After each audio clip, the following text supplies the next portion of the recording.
Bonjour Siggy. Alors, ce n'est pas sans émotion que je retrouve cet endroit 20 ans exactement après y être entré pour la toute première fois. Et je pourrais m'exclamer comme dans cette blague juive que tu nous as souvent racontée, tout est comme avant, hein, rien n'a changé. Et on pourrait peut-être commencer par ce phénomène particulier selon lequel tu reçois tes clients, tes patients, tes amis, toujours dans ton salon, avec les mêmes rituels, le manteau dans l'armoire, la petite tasse de café. Pourquoi est-ce que c'est si important pour toi? D'abord, je pense que moi, je me sens mieux. Et puis, je trouve que c'est une question de respect. Je trouve toujours que ce soit des clients ou que ce soit les jeunes en formation, enfin, quand je dis jeunes, généralement, ils ont quand même près de, je sais pas moi, près de 30 ans.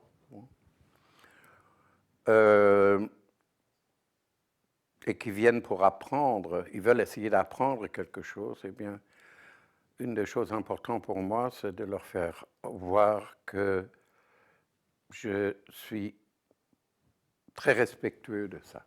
Je voulais signaler à ceux qui vont nous regarder que on défilé ici des générations de psychiatres. Tu en as vu certains parmi les plus anciens d'entre eux à titre d'amis, à titre de conseillers, à titre d'inspirateurs, de confidents, pour la majorité d'entre eux de formateurs, que ce soit pour le traitement des familles, pour l'analyse des institutions ou celle de couple, mais aussi pour le travail individuel. Et donc tu as constitué une véritable ressource humaine pour tous ces psychiatres. Tu as donc exercé une influence considérable sur la psychiatrie, alors que tu n'es pas toi-même psychiatre, tu n'es pas médecin, tu n'as jamais travaillé dans une de nos institutions bruxelloises à titre de salarié, tu y as toujours été invité, tu n'as pas fondé d'institut, et même si tu as beaucoup d'élèves, tu n'as jamais créé une école, je dirais, au sens géographique. Enfin bref, tu as été une sorte de pilote à distance, mais, pour reprendre un de tes termes, mais un pilote à distance tout à fait particulier, dans le sens où tu n'as jamais voulu exercer le moindre pouvoir d'aucune façon, ni même idéologique. Alors, la première intervention que je souhaiterais de ta part, c'est que tu nous expliques comment cette histoire passionnante a commencé avec la psychiatrie, comment est-ce que tu y es parvenu et comment est-ce que tu as fait pour être entouré finalement de tous ces psychiatres?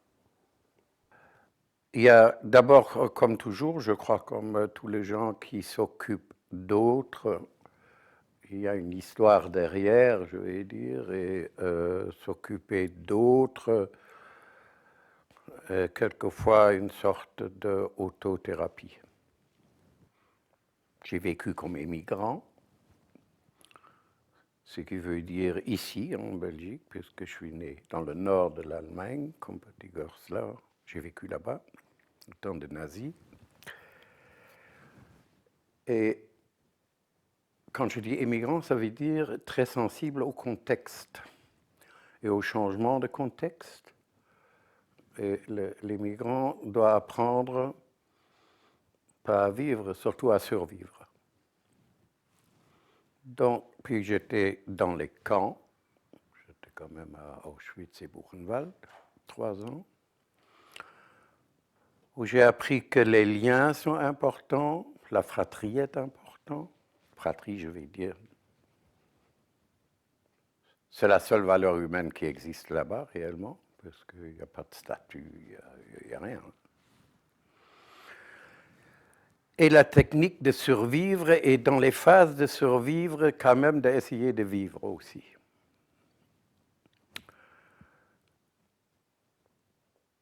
Et quand je suis sorti des centres, de camps plutôt de centres, j'avais dit si je le survivais, il faut dire quand même qu'il y a beaucoup de mes camarades sont morts. Enfin, et quand je dis camarades, moi j'avais 16 ans, 17, 18 ans, il ne faut quand même pas oublier. Je sais une chose, qu'on est parti à 1400, plus ou moins de jeunes, et on est revenu à une vingtaine, hein, je veux dire. Hein.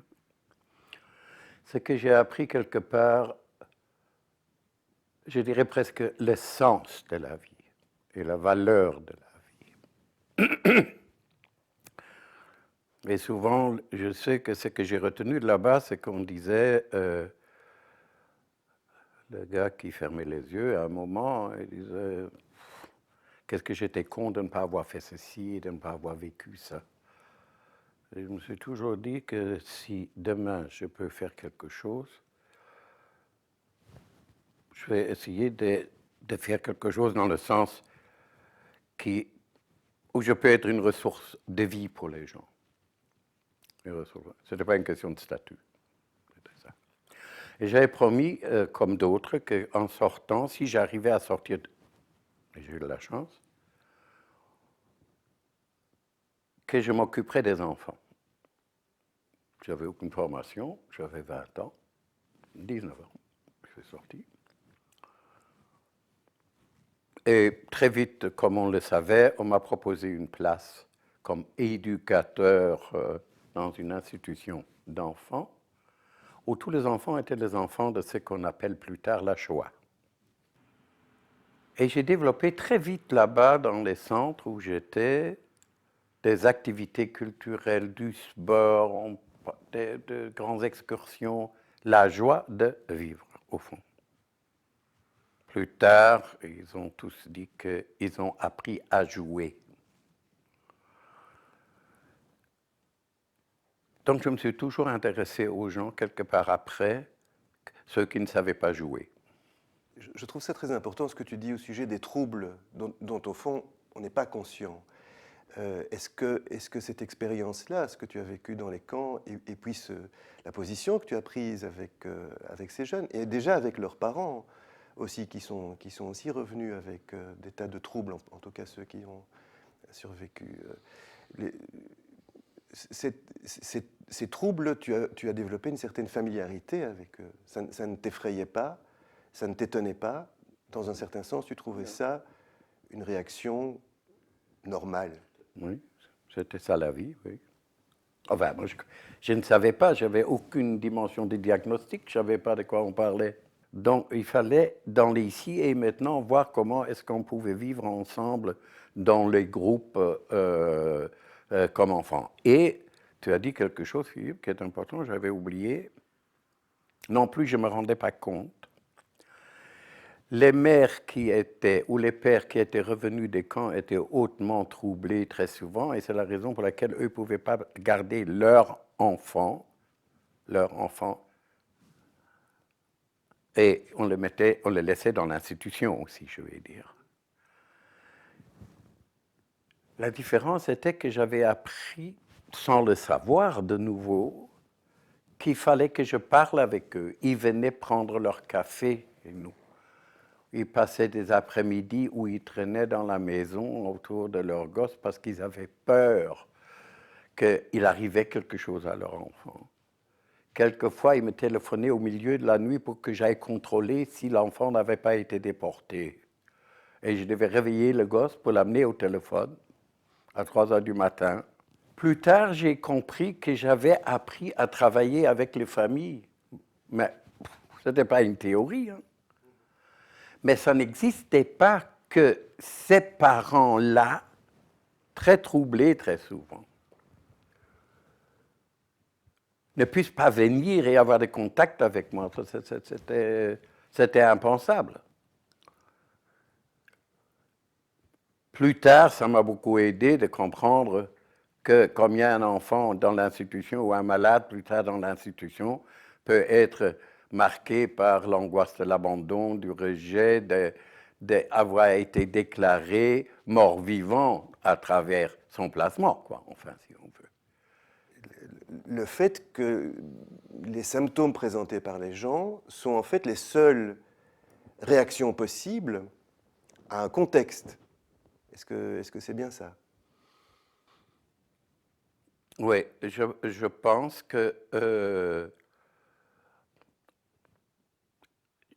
Ben, peut-être qu'à ce moment-là, parce que j'ai appris que le contexte social, politique pouvait faire qu'on détruisait des gens. Voilà. Ça n'a pas changé, ça existe toujours. Hein? Pas, peut-être en Europe, mais ça existe. La deuxième chose, c'est qu'il y a des familles qui sont traumatisées par cette situation de vie et de mort, et quelquefois un ou l'autre individu dans cette famille est plus fragilisé dans la situation que d'autres. Mais le couper du contexte ou de la compréhension du contexte, ou du contexte familial, je vais dire, d'interaction,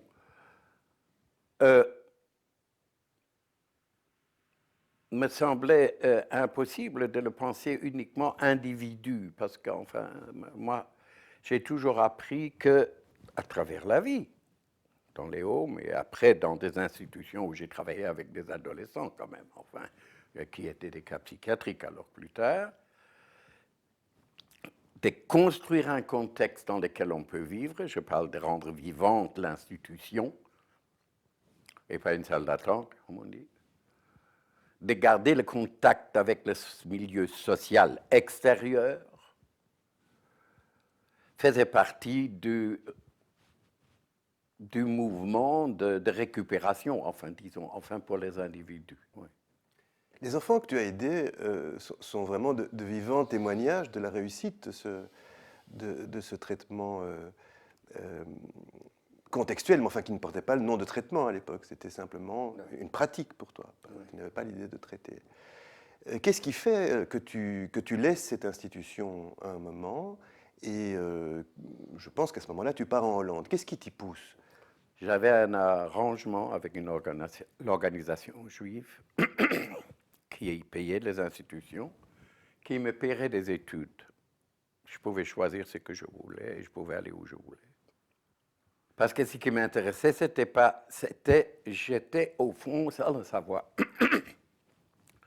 un spécialiste des groupes. Je travaillais toujours avec des groupes dans les institutions, je travaillais tout le temps avec des groupes, individus, groupes, individus. Là-bas, il y avait une formation de ce qu'on appelle les travailleurs de groupe psychiatriques. Pourquoi psychiatrique? Ça veut dire pour les gosses qui avaient des difficultés, on amenait, c'était une formation dite psychiatrique, donnée que par des psychiatres.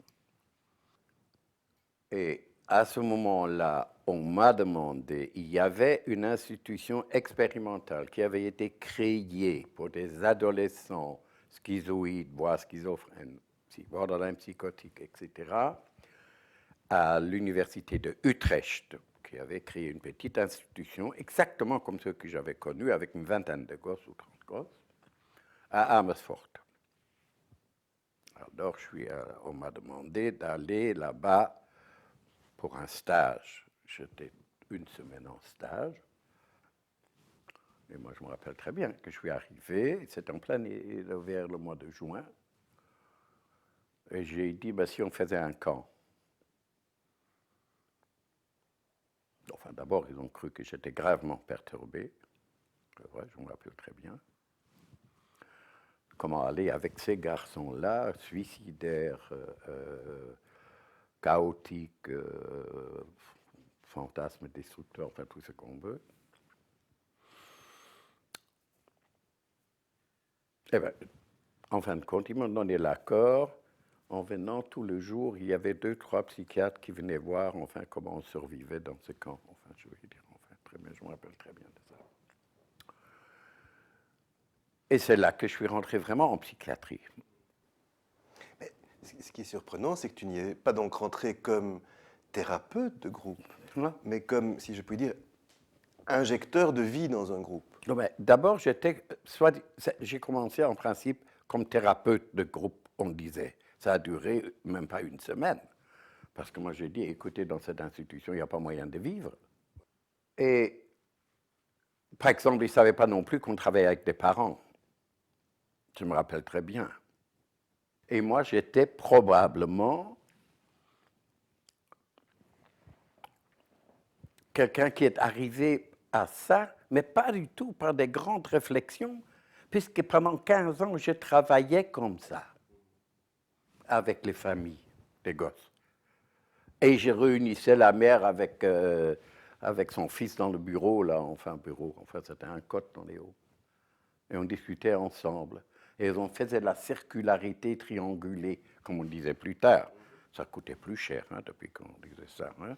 Ça coûtait beaucoup plus cher, puisque à ce moment-là, c'était la famille, le gosse et l'institution. C'était triangulé. À l'époque, tu n'avais pas besoin de tous ces concepts. Mais néanmoins, quelle est ta surprise quand tu les découvres dans ce que tu commences à lire? Puisque tu dis très bien qu'à un certain moment de l'histoire, tout le monde travaille avec les mêmes c'est incroyable. pratiques. Incroyable. Mais il y en a certains qui commencent à formaliser, comme Minuchin, Ah oui, non, mais tout à fait. et à nommer bravo. ça système, Oui, systémique, absolument. et s'élancer.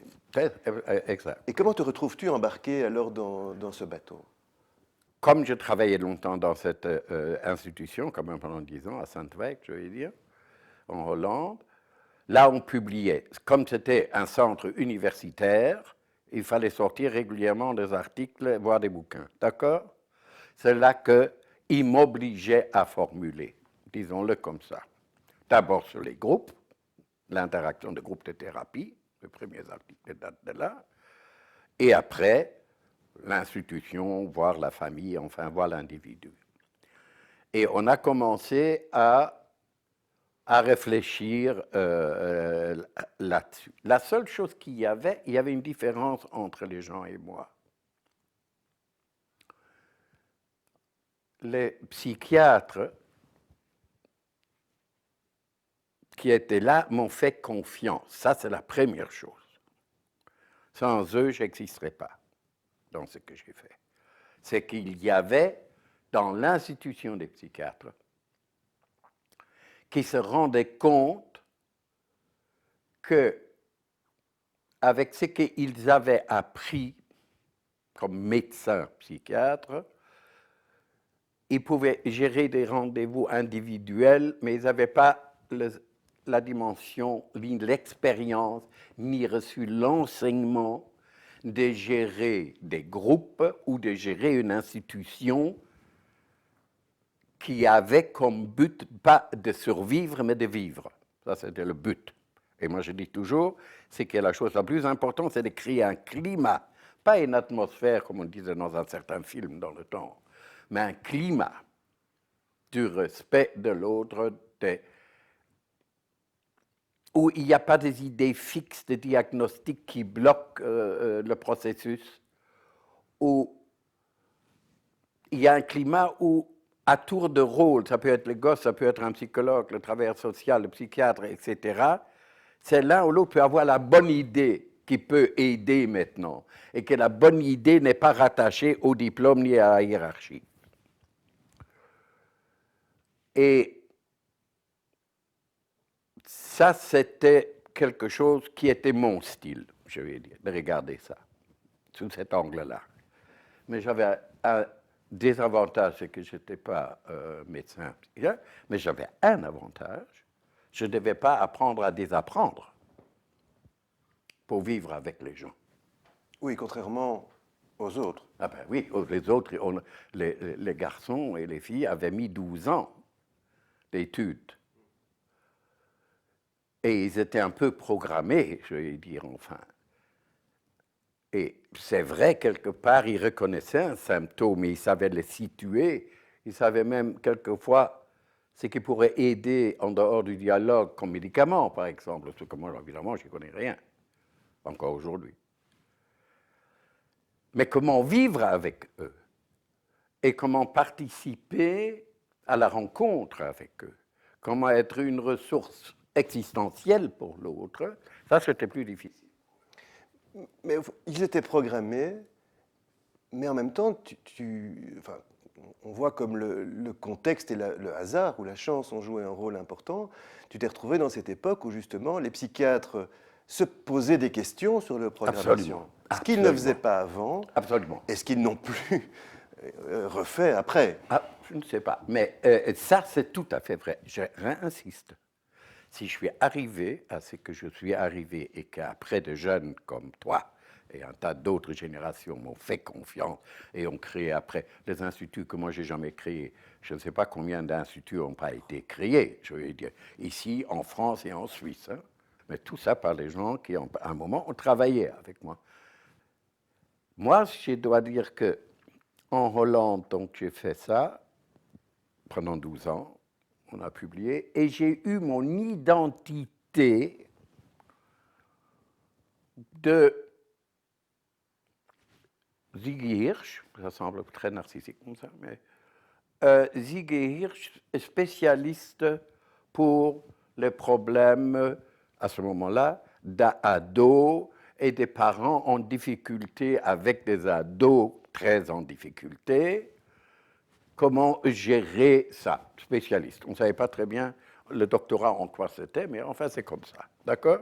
D'ailleurs, toujours personne ne sait exactement le nombre des études que j'ai fait avec Moreno. Je suis directeur de psychodrame par Moreno, encore, je vais dire. Tu me diras, ne parle pas de ton âge. Oui, c'est très bien. Alors, j'ai fait ma formation à un moment avec ça.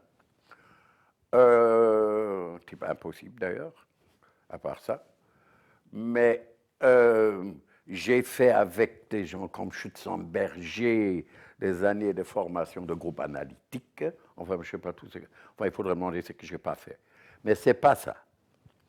J'étais curieux et je trouve ça toujours aussi pour les couples. Hein. Quand je travaille avec les couples, je dis le jour où vous êtes plus curieux pour l'autre, c'est foutu. Hein.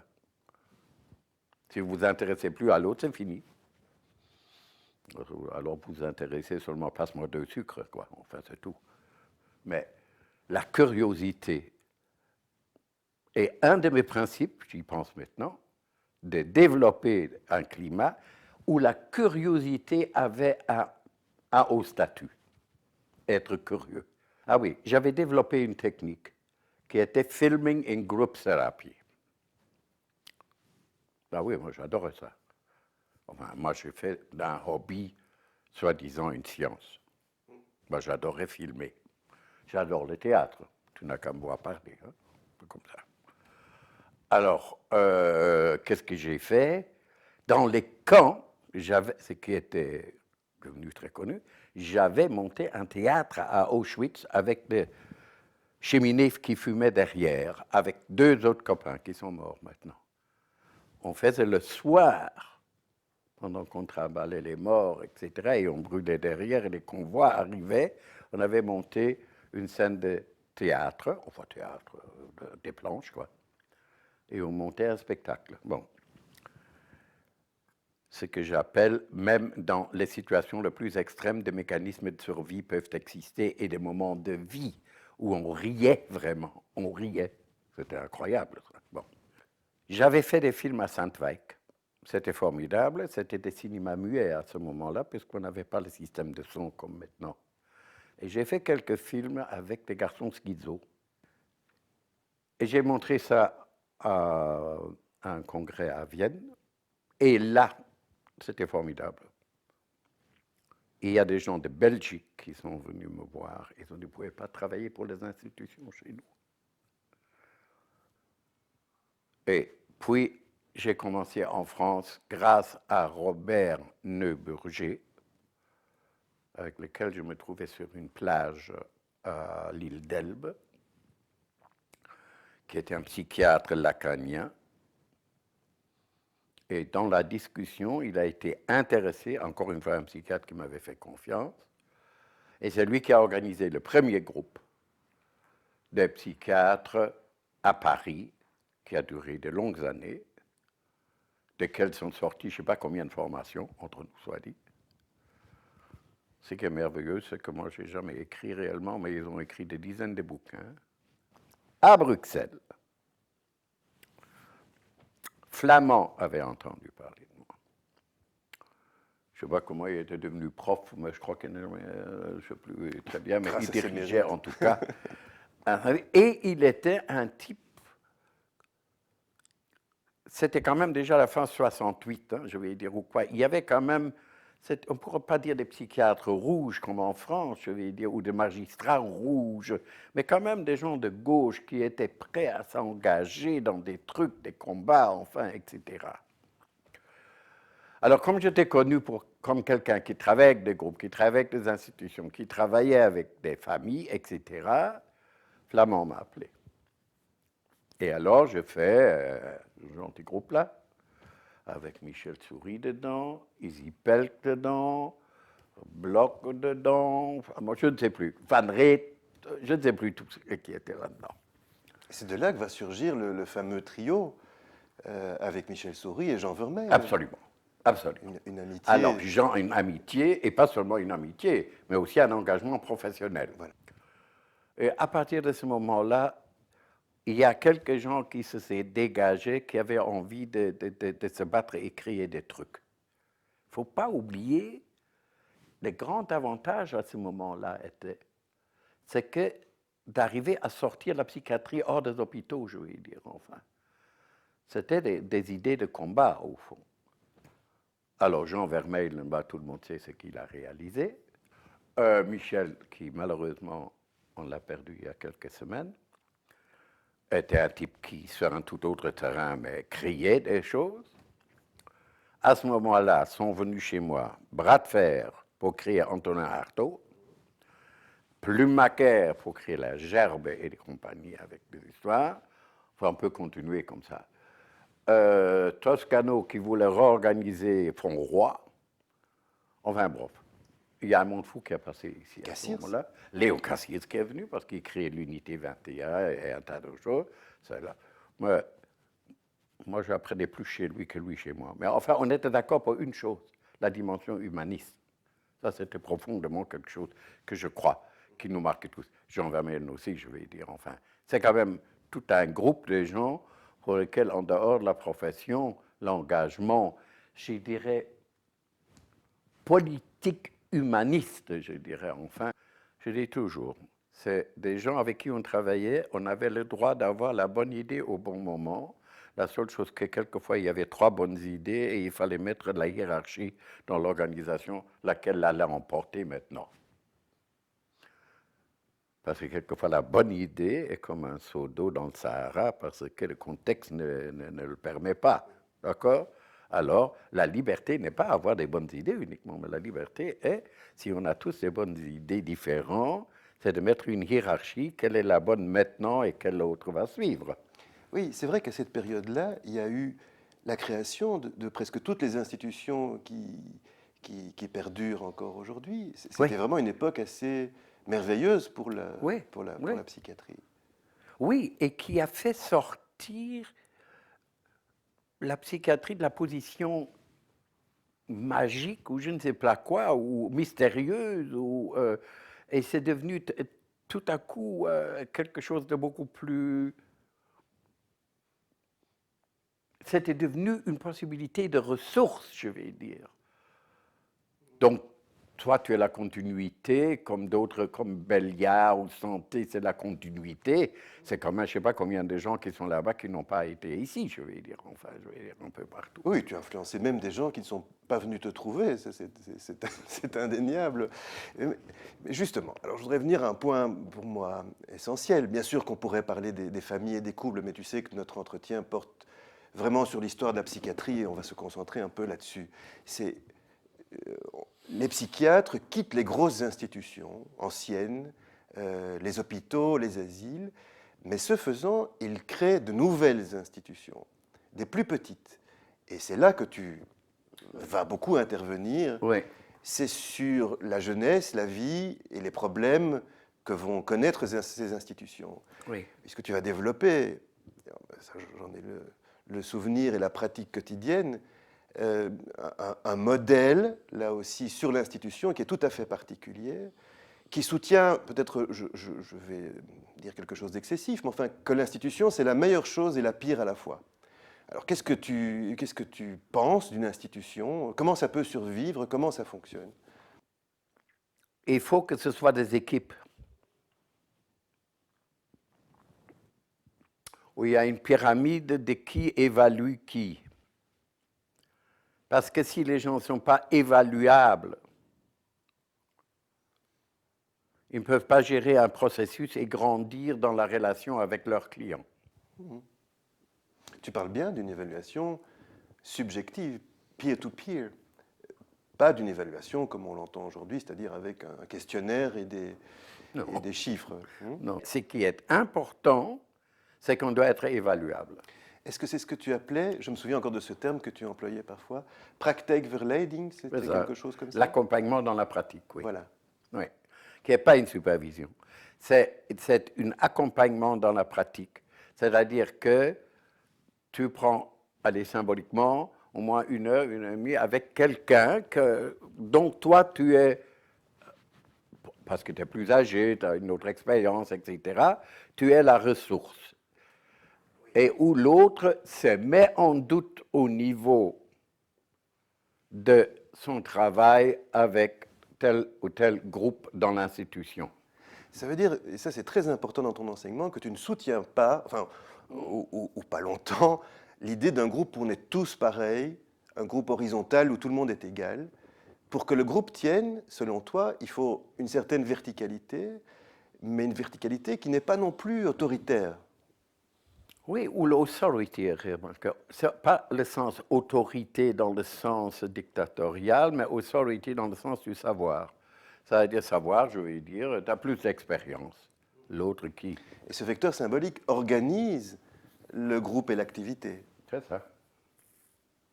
Moi, j'ai l'habitude de dire qu'il y a des gens qui sont mis en couple et ils ont aidé les enfants à grandir et de faire grandir leur affaire, je ne sais pas, leurs études, leurs trucs. La seule chose qu'ils ont oublié de faire grandir, c'est le couple. Et ils n'ont pas établi dans leur couple un outil de réflexion. Comment on peut grandir en tant que couple. Parce que on grandit en tant qu'autonomie, parce qu'on a tel statut dehors maintenant, etc. On vieillit en tant que père et mère parce que tout à coup on a des ados là, ou des grands-enfants. Mais le couple, si lui ne grandit pas, ben, tout le monde sait qu'est-ce que ça donne à la longue, je vais dire. Enfin, je vais dire. Et ce qui est fou, c'est qu'on n'a jamais... Alors, dans l'institution, c'est la même chose. Oui. Il me faut un outil qui aide à grandir. Et pas uniquement grandir les clients.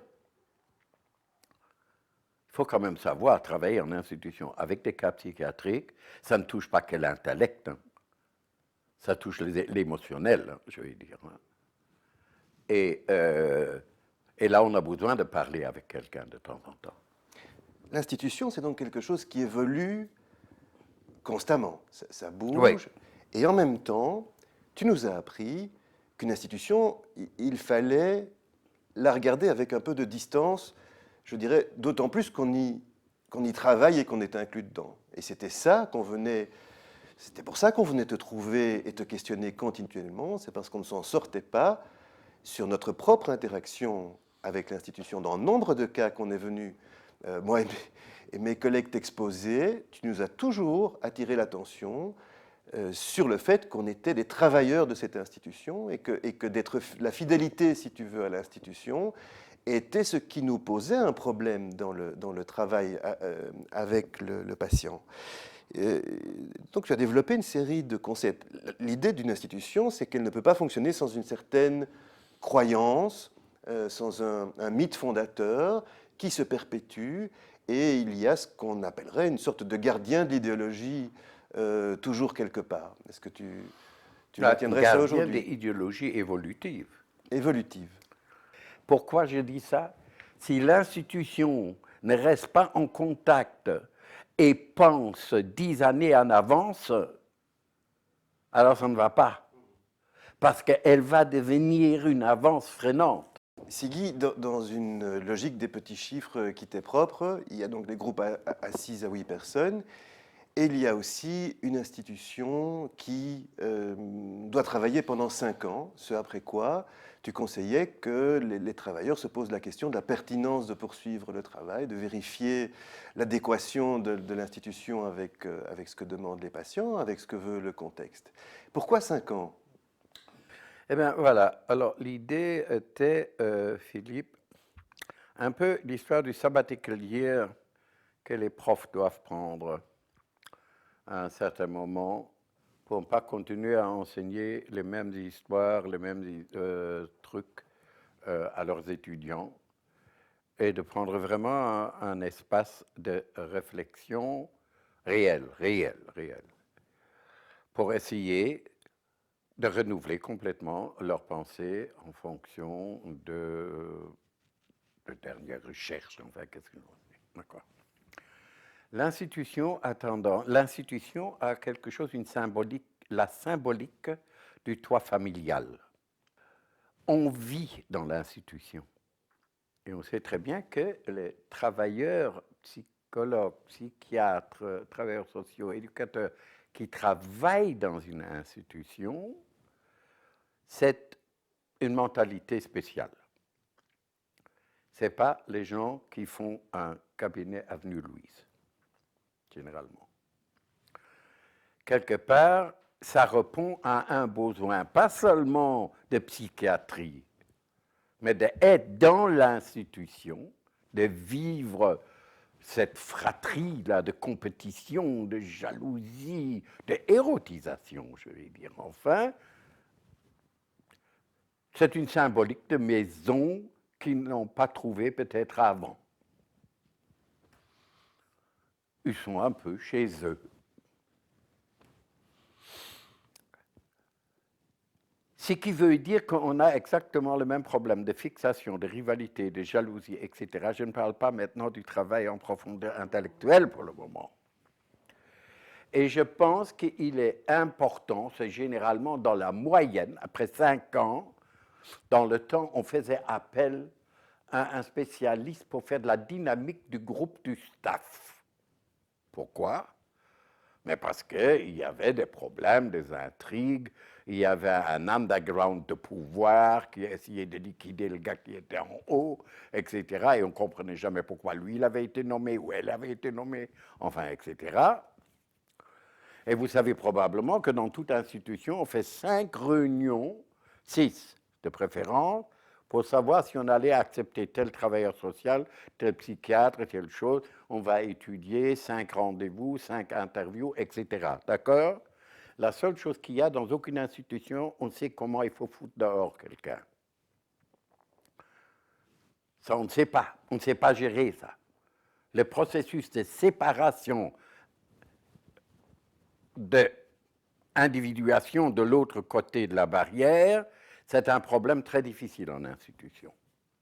Tu pourrais peut-être nous parler de ce concept que tu as introduit en Belgique, la Wandelparksdiscussie. Qu'est-ce que tu entendais par là? Le Wandelpark, c'est un parc à Amsterdam.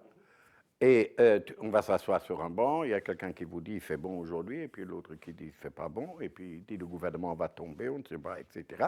On discute de tout, mais pas d'une implication personnelle. D'accord? Beaucoup d'institutions vont discuter de 10 cas,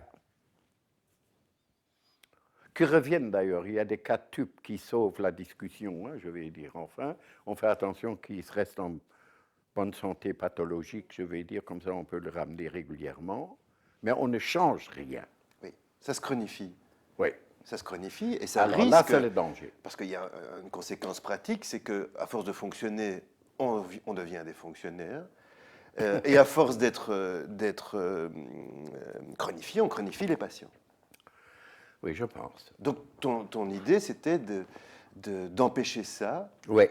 en coupant Oui. le travail 5 années par 5 années. Oui, non. C'est-à-dire, peut-être c'est difficile dans certaines institutions de les fermer complètement pendant Oui. la notion. Mais moi, je trouve que personnellement,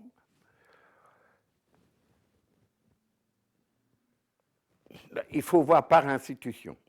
Mais il faut qu'on trouve, après 5 ans, allez, 5 ans, ça peut être 4 ans, mais moi je trouve 5 ans, où on ferme l'institution pendant 2 semaines, 3 semaines, 4 semaines, 1 mois ou 2. Et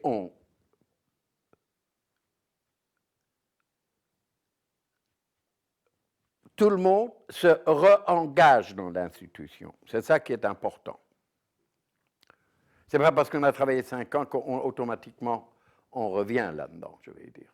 Quand je relisais les notes que j'ai prises scrupuleusement, encore j'en ai pas pris beaucoup, je notais juste ce que j'appellerais tes grandes phrases, les grands concepts, ce qui fait que peut-être que tu ne les connais pas, tu vas les redécouvrir parce que j'en ai fait une petite liste chez mon copion.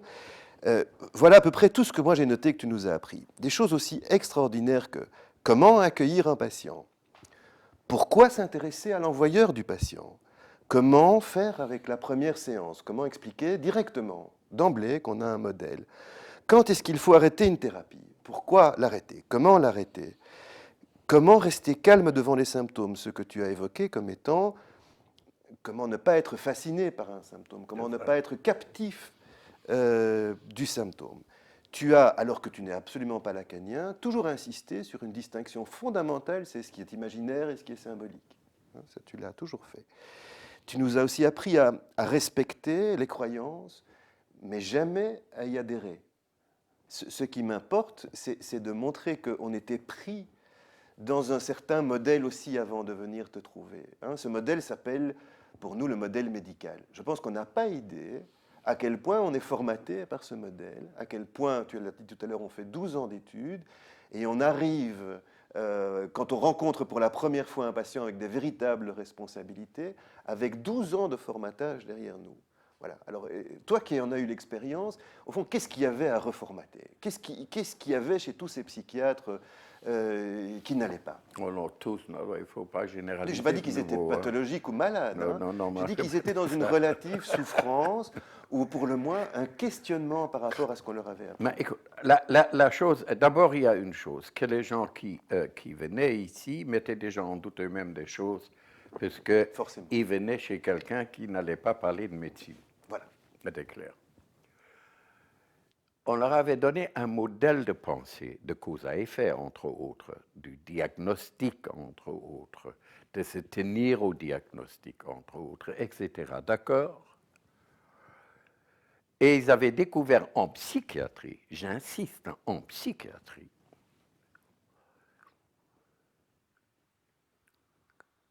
qu'ils gardaient même la responsabilité d'une relation, même s'ils avaient donné, je ne sais pas, un médicament X. D'ailleurs, à ce moment-là, il n'y avait pas tellement de médicaments, mettons-nous d'accord, enfin. Bon. Et que tout le monde était rentré en psychiatrie, pas uniquement pour la médecine, mais la psychiatrie était quand même associée à un système aider les gens qui sont en difficulté psychique, qui ont des difficultés comme être, je vais dire, enfin. Autrement, on ne rentrait pas en psychiatrie, on allait en neuro, si on veut, par exemple, en neurologie. Ou alors, on changeait de branche, on devenait interniste, enfin, je n'en sais rien. La psychiatrie, il y avait quand même quelque part une demande de rencontre avec d'autres, je vais dire, enfin, qui étaient en difficulté, et j'avais envie d'être une ressource. Je parle maintenant comme n'importe quel psychiatre, en dehors de la médecine. Je vais dire au plus la médecine, en plus, la spécialité quand même. Bon. Beaucoup se sont rendus compte qu'il y avait des problèmes, parce que c'est qu'il y avait quand même quelque chose de très spécifique, et c'est de ça que moi,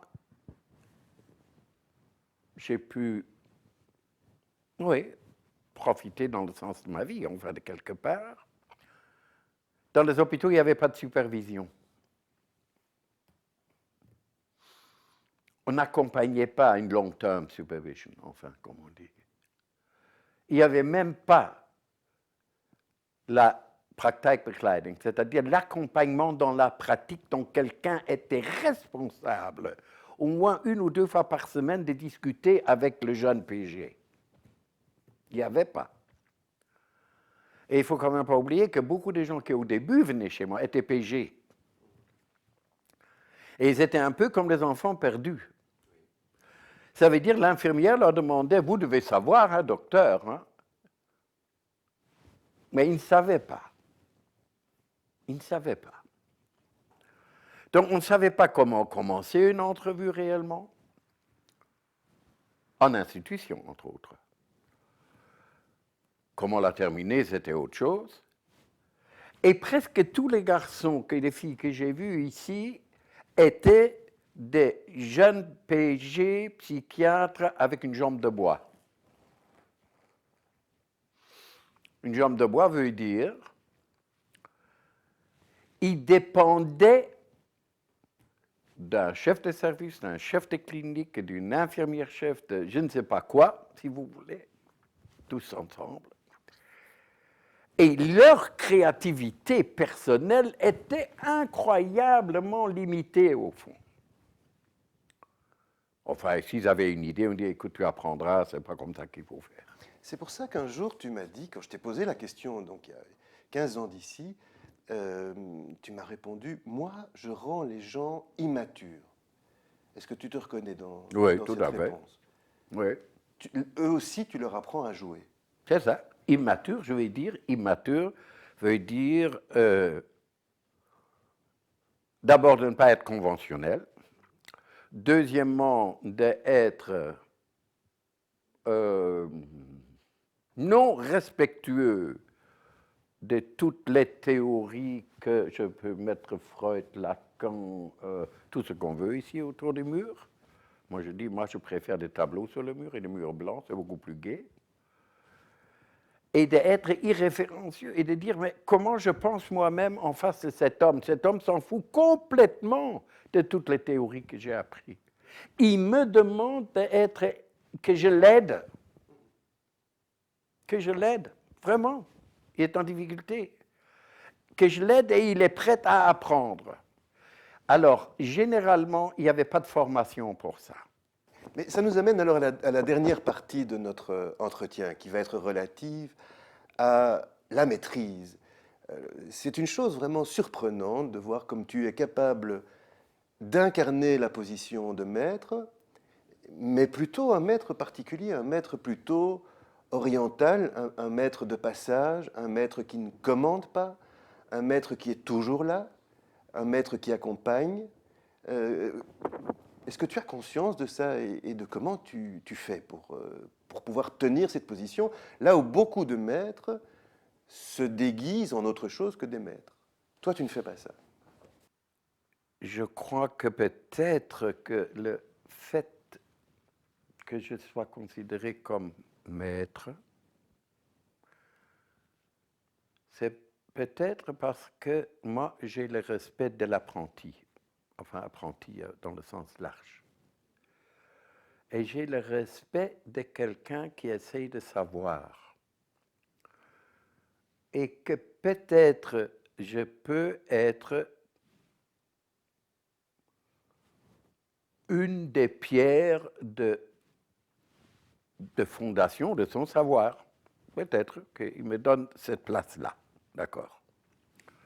Mon rêve est toujours que je sois une bonne pierre qui tombe dans le lac de mon apprenti, qui au début fait des tas de vagues et qui se bagarre avec ce que je raconte, peut-être, et que progressivement ça se calme, mais la pierre, elle rentre dans le sable, et après il ne sait plus qu'il y avait la pierre, parce que la pierre est toujours là. Ça circule dans nos milieux que ça se fait pas trop de penser à la place de l'autre, de décider ce qui est bon pour lui. Toi, tu juges que certaines personnes arrivent dans un état qui justifie pleinement l'idée de le guider. Oui, et puis il y a autre chose.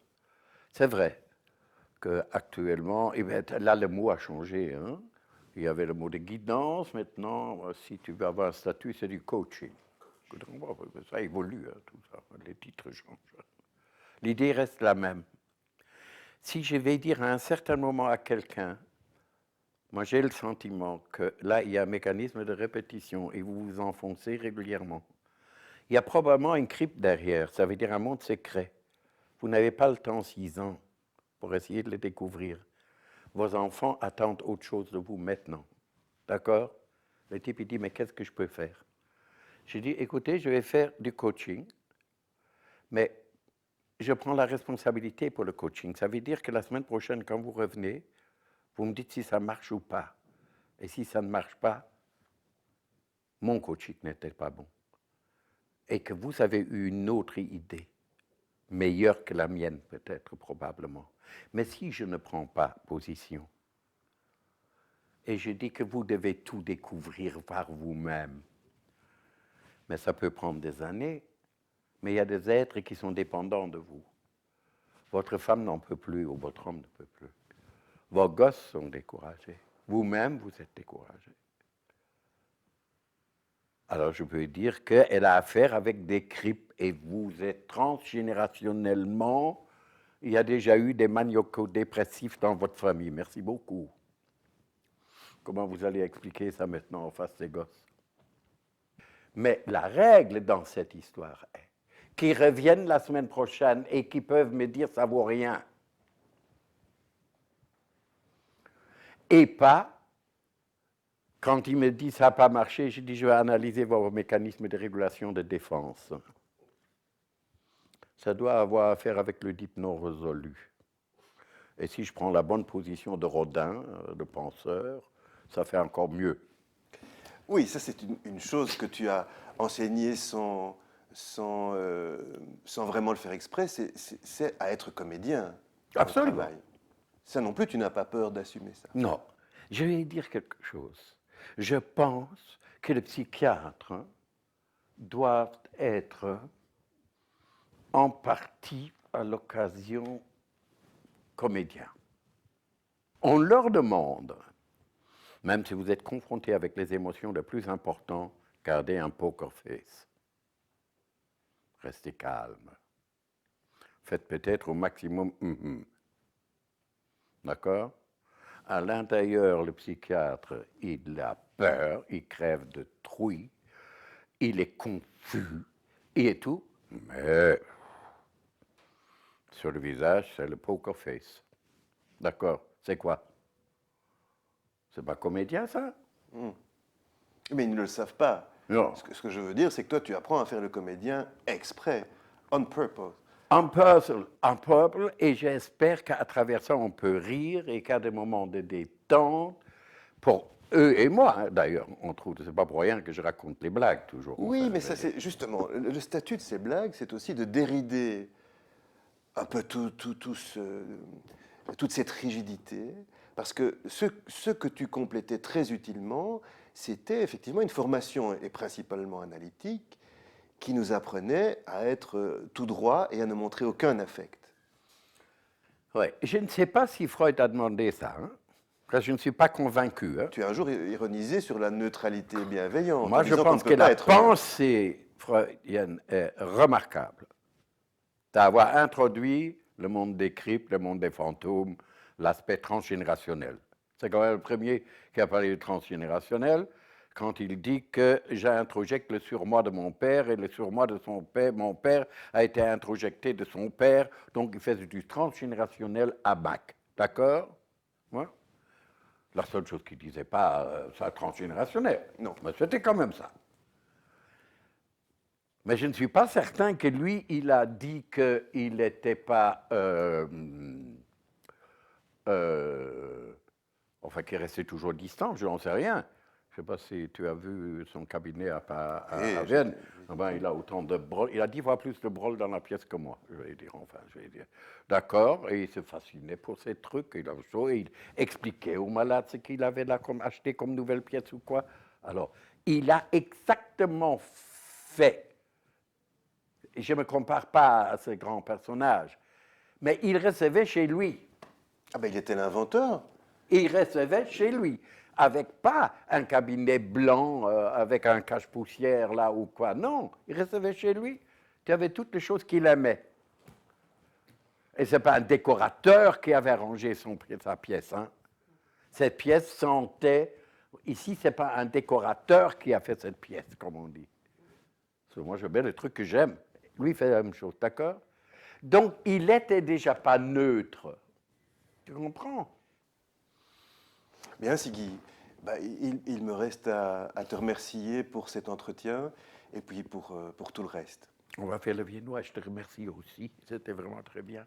Mais merci beaucoup. Non, mais réellement, tu m'as obligé, heureusement, tu m'as obligé de rester sur une certaine ligne, parce que moi, alors, je suis le peintre tachiste. Hein.